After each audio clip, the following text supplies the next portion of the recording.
ఇవాళ కాంగ్రెస్ ప్రభుత్వం వచ్చిన తర్వాత మరి ఆ బోర్డు మొత్తం ఎత్తేసి 11 నెలలుగా బోర్డు మీటింగులు పెట్టకుండా వేలాది మంది పిల్లలకు అన్యాయం చేస్తా ఉన్నారు.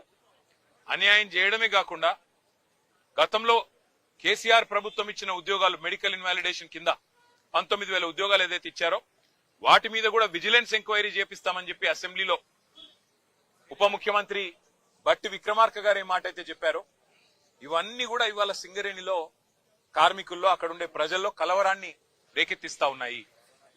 అదే సమావేశంలో మా సోదరుడు మాజీ ఎంపీ ఆ పెద్దపల్లి పార్లమెంట్ కి అట్లాగే మాజీ ఎమ్మెల్యే చెన్నూరు సోదరుడు బాల్కా సుమన్ గారు కార్మికుల ఆవేశాన్ని కార్మికుల యొక్క ఆక్రోశాన్ని దృష్టిలో పెట్టుకుని మరి మాట్లాడిన విషయం మీకు తెలుసు.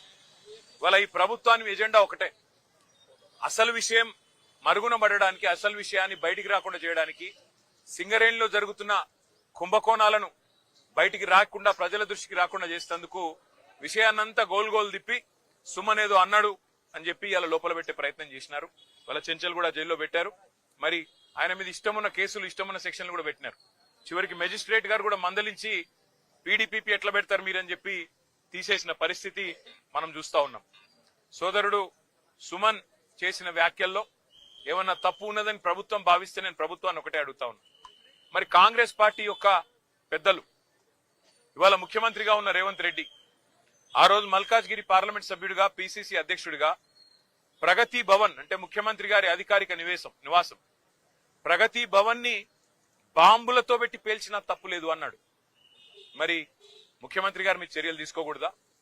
ఒక గౌరవ పార్లమెంట్ సభ్యుడిగా ఉంటూ పిసిసి అధ్యక్షుడిగా ఉంటూ బాంబులు పెట్టి ముఖ్యమంత్రి అధికారిక నివాసాన్ని పేల్చేయాలే అని మాట్లాడిన రేవంత్ రెడ్డి శిక్షకు అర్హుడు కాదా? చెంచల్గూడకు మళ్లీ తిరిగి రావడానికి అర్హుడు కాదా?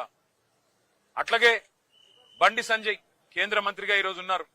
ఆయన కూడా పార్లమెంట్ సభ్యుడిగా హైదరాబాద్ పాతనగరం మీద సర్జికల్ స్ట్రైక్ చేస్తాం అని మాట్లాడిన మాట మరి అది శిక్షార్హం కాదా? ఆయన మీద ఇవాళ బాల్కా సుమన్ మీద పెట్టిన సెక్షన్లు ఆయనకు వర్తించవా? అట్లాగే మిగతా కాంగ్రెస్ నాయకులు ఒక మాజీ ఎమ్మెల్యే మైనంపల్లి హనుమంతరావు సిద్దిపేటలో మా హరీష్ రావు గారి క్యాంప్ కార్యాలయం మీద దాడి చేయించడమే కాకుండా పెట్రోల్ పోసి తగలబెడతా హరీష్ రావుని అనే మాట అది శిక్షార్హం కాదా? దానికి సెక్షన్లు వర్తించవా? వాళ్ళ జడ్చర్ల ఎమ్మెల్యే అనిరుద్ రెడ్డి అక్కడ ఉండే ఒక కంపెనీని పెట్రోల్ పోసి తగలబెడతా అంటే అక్కడ శిక్ష ఉండదా?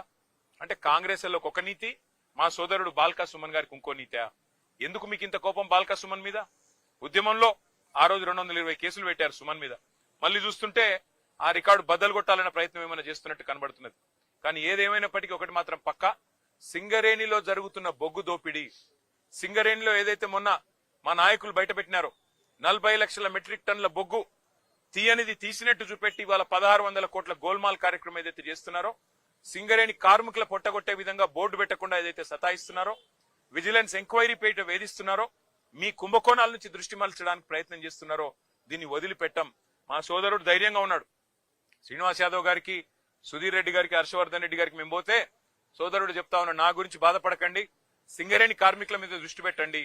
మా వాళ్ళు ఆక్రోశంతో ఉన్నారు మంచిర్యాల జిల్లాలో, మా ఆదిలాబాద్ జిల్లాలో, రామగుండంలో, మీరు దాని మీద దృష్టి పెట్టండి అన్న, వాళ్ళ కోసం కొట్లాడండి, నాకు జైలు కొత్త కాదు అని చెప్పి తమ్ముడు చెప్తా ఉన్నాడు. మాకు జైళ్లు కొత్త కాదు, పోరాటాలు కొత్త కాదు, మీరు పెట్టే కేసులు కూడా కొత్త కాదు. కానీ మేము మాత్రం వదిలిపెట్టం. రేవంత్ రెడ్డి గారు చేస్తున్న ఈ అన్యాయాల కుంభకోణాల నుంచి తప్పకుండా రేపు నేను ఉత్తరం రాస్తాను కేంద్ర బొగ్గు గనుల శాఖ మంత్రి కిషన్ రెడ్డి గారికి.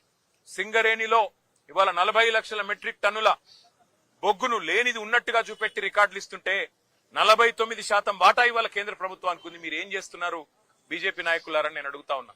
అట్లాగే కుంభకోణం జరుగుతుంటే ముఖ్యమంత్రి గమ్మునెందుకున్నాడు, ఆయనకేం అవసరం వచ్చిందని చెప్పి నేను అడుగుతా ఉన్నా. తప్పకుండా నిజం నిగ్గు తేలేదాకా మా సోదరుని కావాలంటే జైల్లో పెట్టుకోండి, ఇంకో వారం రోజులు ఎక్కువ పెట్టినా తను తయారుగానే ఉన్నాడు, మాకేం భయం లేదు.